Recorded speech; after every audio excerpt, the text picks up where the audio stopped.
Hey man, I'm Tom. Scott. Hey. I'll just mic you up. Yeah, just on the belt. So what's your background? What are you? Put that up through You filmmaker or? I actually do like corporate videos a lot, and I did a wedding last week, and it's Cool. so this is a really exciting thing for me. Shit, yeah. Is it okay if I just start? Sure, yeah. All right, I'll just be behind the camera, Yeah. and I'll just fire away. So, what's the best bit about being famous?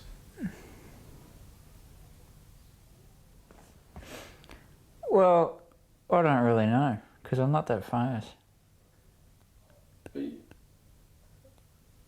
I mean, somebody like, fucking Tom Cruise. Tom Cruise is famous. I'm not famous. Whatever. What's, the most interesting thing that has happened to you? In my life? And how did Chopper end up producing the film? No, the chick that produced Chopper produced The Magician.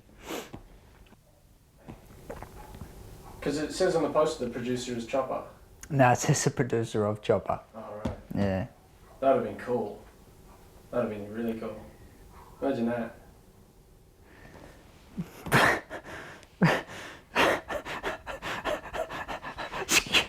Excuse me. What are you saying, that if Chopper had produced the film, that would have been cool? Is that what you're saying?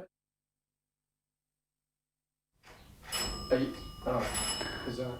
That's it's probably Benny. Oh. Dude. Yeah, mate, how are you? Good, come here. Hey, how you going? This is Tom. Ben. All right, well, you want to set that chair up. Yeah. I've got to show you.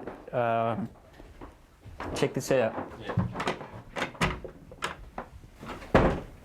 Yeah, so how's it going? It's fucked. It's fucked. Yeah. He doesn't know what he's doing. The questions are fucked. They're ridiculous, and I'm going to look like an absolute fucking idiot. Yeah. And you're going to look like an absolute idiot. Well, it looks like a bit of a half-assed setup as well. Like fucking. But he's a fuckwit. He can't. He's doing the best he can. But Yeah. he's a knob. He doesn't know what he's doing. Yeah. So he can't do anything about it. We're supposed to make a doco for $600 Well, with a guy who's never made a fucking doco, who's done fucking wedding videos. See how it goes. I'm sitting here. Yeah. I'll just Actually, I'd prefer to. Hold on, you try sitting there. Yeah, I'm not really comfortable with that. Yeah. Can he sit on the beanbag? I was at the St Kilda Film Festival, and I was watching all the shorts, and and it was the last film in one of the sessions that I saw, and it said 30 minutes long, and as someone who goes to a lot of film festivals, you see 30 minutes short, and you're like, oh, well, it's the last one. If it's no good, I can walk out, Anyway, it was a packed audience, and I saw it. It was great, and it was just the short. It was just the Tony Max Ray story, the dig and all that sort of stuff. Anyway, I thought it was awesome, and my brother had been talking about making a mockumentary or fake documentary kind of type thing, and Because his brother Joel, was making a mockumentary. He was thinking about making one at the time. I think that was the reason he wanted to see it. And I gave it to him, and that was it. I didn't expect to hear from him again. And about 2 weeks later, I think it was, or a week or so later, he rang me up and said, look, I saw it and I think it's really good.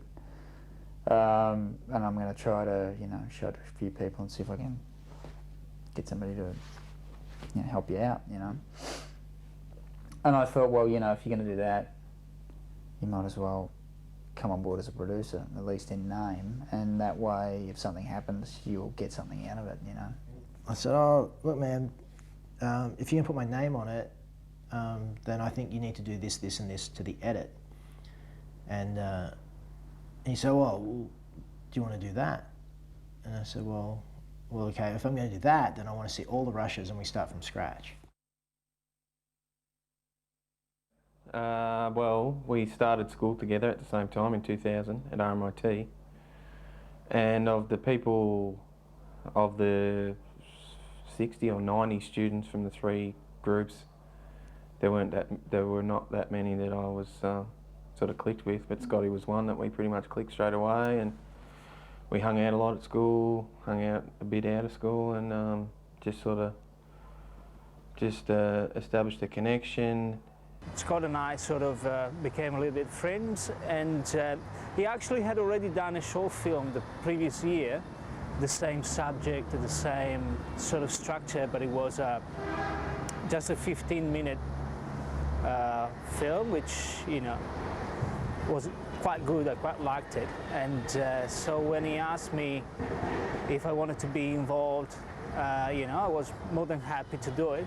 Actually, more for the friendship.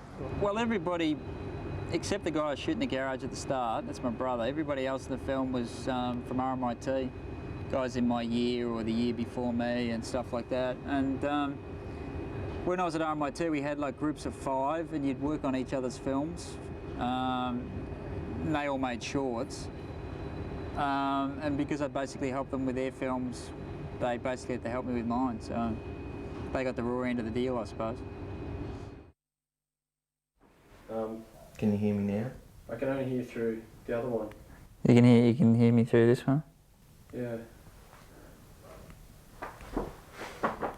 Did you charge these suckers up beforehand, or? Well, the battery light's on, so yeah. Oh. Is this your gear, or? Well, it's my company's gear, but we used it at a wedding the other day. It was fine. What should I do? Well, it's saying there's a level, so. It's saying there's Does the power, but you can't. Yeah. There should be a light coming on. Oh, okay. Yeah, do you want to just have Just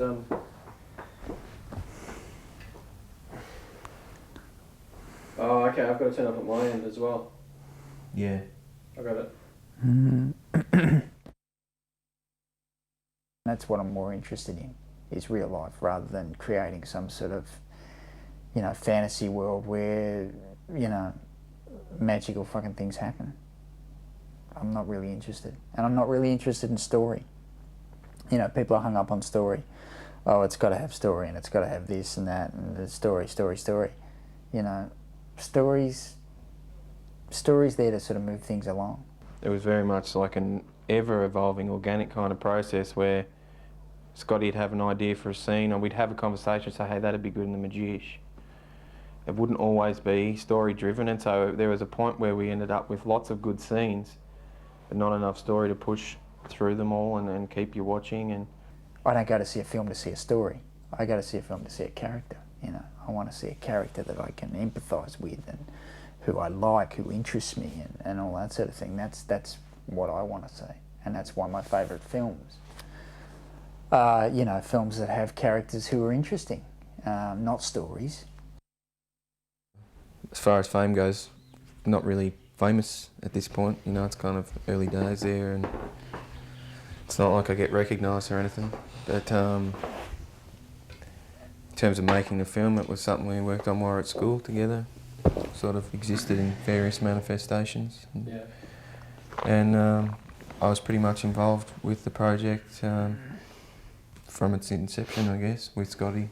You know, from the get-go. Been in it for the long haul. I was saying that I love the film, and I tried to get everyone I knew to see it. Not all of them came, but I just made it. I've been trying to make a film, and it's really great the way you guys did that. And I was saying, actually, if I really need some help, and you guys are talking about how you should just do it, and like next Sunday would be great if you could come and help me with my one. Well, I'm pretty busy at the moment.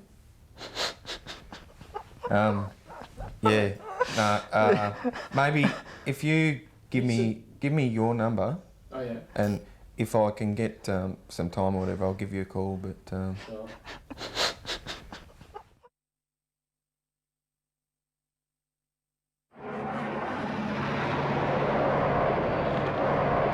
This is basically where we shot the scene where I grabbed Tony Rickards. Car was parked here, which, I mean, this is a disabled parking spot, so we used to get in a bit of trouble from the parking inspectors, but parked here and basically looking that way. First time you see Tony Rickards when he comes around here and walks down, and then I grab him when he comes back this way. So he's either going to come, I mean, he normally comes down this alleyway, but he could come up here or here, or he could even come this way. So I've just got to keep my eye out, but basically whatever way he comes, I'm just going to grab him and chuck him in the car.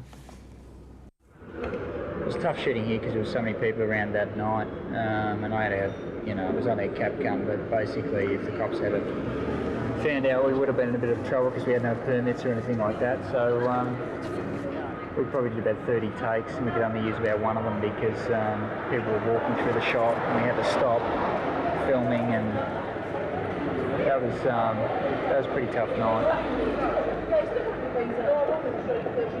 Oh, you know the scene where I'm talking about my shall we? wife and daughter Being in the army. Being in the army, we actually shot it right here. And I was kneeling down here. The cameraman was there. Shall I reenact that for Yeah, you? you can pretend you're there, like so. And that's where we did it, basically. So it might be a good idea for you to actually get down. Yeah. Get the skyline in and stuff. Get that. That's right. So look it up a little bit. I was in the army. In the army for a long time, 8 years. 8 years. Have you made other films together? We've worked like Yeah, we kind of did. Yeah, a few shorts. yeah. What were they about? They sucked, so they're not really worth talking about. Oh, sorry, it's my phone. Did you? Hello. Good. When you do that, Yeah, it was pretty good fun. fucking interview. Yeah, for a little bit. But not as late as Tales. I might just grab You're saying you're a myself. bit sick, Um, or? Yeah, we'll get some filter.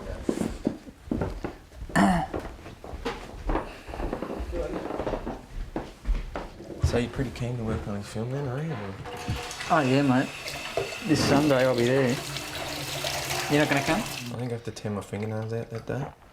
From the roof. I think I have to eat my own spew. Mm-hmm. Well, the only person who was a professional actor was Marcy, who was behind the camera.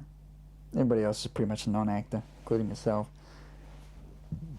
So most of these people were playing, you know, slightly exaggerated versions of themselves. He would give me specific details, like, okay, you're a 23-year-old drug dealer, you've got a wife that you're separated from, and you've got a 6-year-old daughter.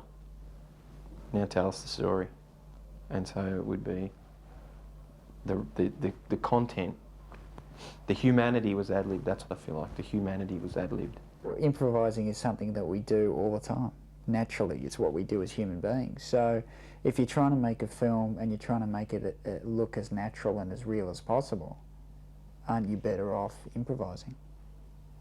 You know, maybe it's not going to be, you know, great dialogue, but it's going to be real dialogue. Have you read that book called about screenplays? Called Screenplay? Who wrote it? I think it was a guy called Sid Field. Oh, Sid Field, yeah, I kind of read those years ago. What did you think? I hated them. Why did you hate him? All these books are written by guys who can't write. And they talk about the magic formula or the... Yeah, you know, the magic fucking formula, how to make a good screenplay great and all this sort of bullshit. It's like there's a guarantee and there ain't. you know, it's like you know, if you want something done well, do you get somebody who can't do it? You know what I mean? Like if you're going to say you're going to make a fucking, let's say you're going to make a film or a documentary, say for example, would you get somebody who doesn't know what they're doing? Well, you making the documentary? That would be Possibly. stupid. You know what I mean? Some people would. You get somebody who has no experience, who's totally inept, doing it, it's going to suck. You just wouldn't do it. So why would you try to learn to write screenplays from somebody who actually doesn't write screenplays for a living? How can they teach you if they can't do it themselves? You know what I mean? Michelle Bennett said, I think you should go to the AFC and try and get like a post grant. So we got the application forms, she went through them with me, and then we realised like I needed someone who actually had a feature film credit as a producer or director to help us get the finance. And between Scott and myself, we didn't have those credits. And so Michelle said she would go on the form with us because she liked the film and she wanted to help us out. Just had to raise the money to finish it, which meant really, re-editing it and giving it a film finish. And really the post-production on this film was as professional and as extensive as it would have been on a film that had been shot in the traditional way, over 8 weeks on film. And we also managed, we were able to pay the actors and Scott, all the principals. And then just finding a distributor here in Australia and sales agent overseas so that, it's getting a release domestically and internationally. That's an interesting question. Like, how much money has it made? I don't think I have the box office figures actually. Don't have money at the moment? No. But I mean, you said it costs $3,000 to shoot it. Yep. And then About $450 all up. $450,000. Yep. And so has it made back that? I mean, that's pretty cheap for a movie. Yeah, no, it hasn't made it back, I don't think yet. Because I read a lot of reviews when it was around. Like for about 3 weeks or 2 weeks, the film was just everywhere. Mm. And it got all the best reviews I've seen in a long time. Mm. So why didn't people go? Good question. What do you think, Ben? This is an example of how you got to be on the ball, especially when you're writing, you're directing, you're acting. You know what I mean? And you're ad-libbing. You're doing everything at once. You know what I mean? You're not just reading some shit off a script that somebody else has written. You know what I mean? You're creating all the time. So you look at my sunglasses here, right?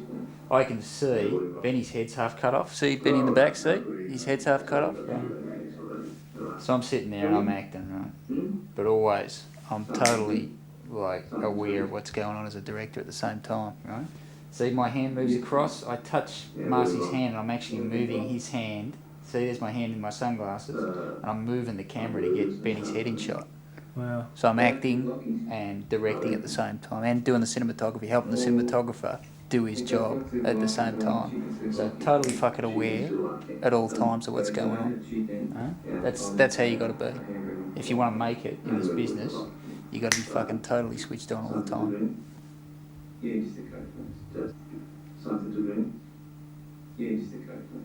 There's a bit here that's good. I love this bit here. Where he says whatever's easy for me and I say this bit here. How about I fucking shoot you right here in the alley? That's easy for me. That good for you? Right? That whole little bit there I do there, that's totally ad-libbed. Right? No script, just spur of the moment, and I only did it once. We did a couple of takes and I only did that little bit once. Every time I do it, it's fresh, it's different. I never do the same take twice. That's a great thing about ad-libbing, you know what I mean? You got to totally be on the ball. Not many actors can do it. Very few. Probably a handful in the world can do that shit.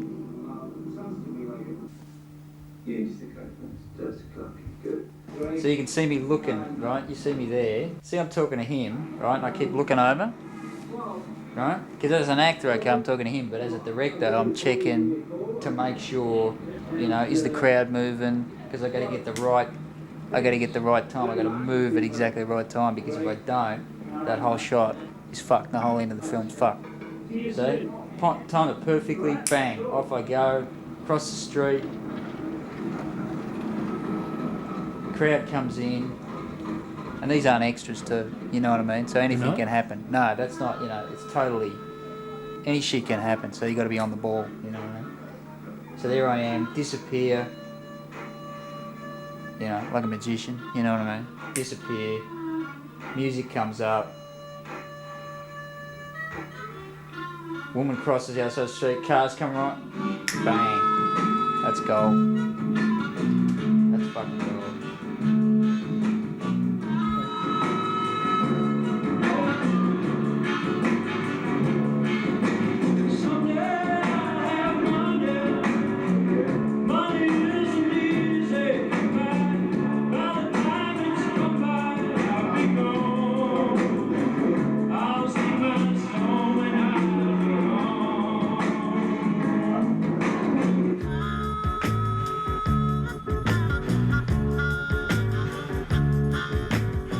You had a taste of fame and success. I had a small taste. What are the differences you experienced? What was your life like beforehand? What is it now? Pretty much the same. Yeah. Pretty similar. I mean, I'm not depressed, which is good. Yeah. And I've got actually, you know, there's kind of like a light at the end of the tunnel. Yeah. I mean, I can see hope. Would you say you're more confident? Yeah, more confident. Yeah. More self-belief? Yeah. Better self-esteem. Happier. Blah, blah, blah, blah, blah. Yeah, it hasn't done shit for me. Hasn't it shit for you? You gave it smoking, no? That wasn't directly related, I suppose. How's the cash flow situation? Not good. I'm fucking just about bankrupt myself. I'm gonna have to get that money to that 500 yen Haven't I already paid you that? for the liens. Yeah. No, fuck, I'm not. What? I'm sure I paid you for that. Are you no, seriously, no. Yeah. The worry with this is that people are actually thinking that because I'm playing it so straight, they're actually going to think that I'm actually. I think by this I stage. fucking hope so. Yeah. Well, we'll see. Just give us 10 seconds of watching. No. Really enjoying it.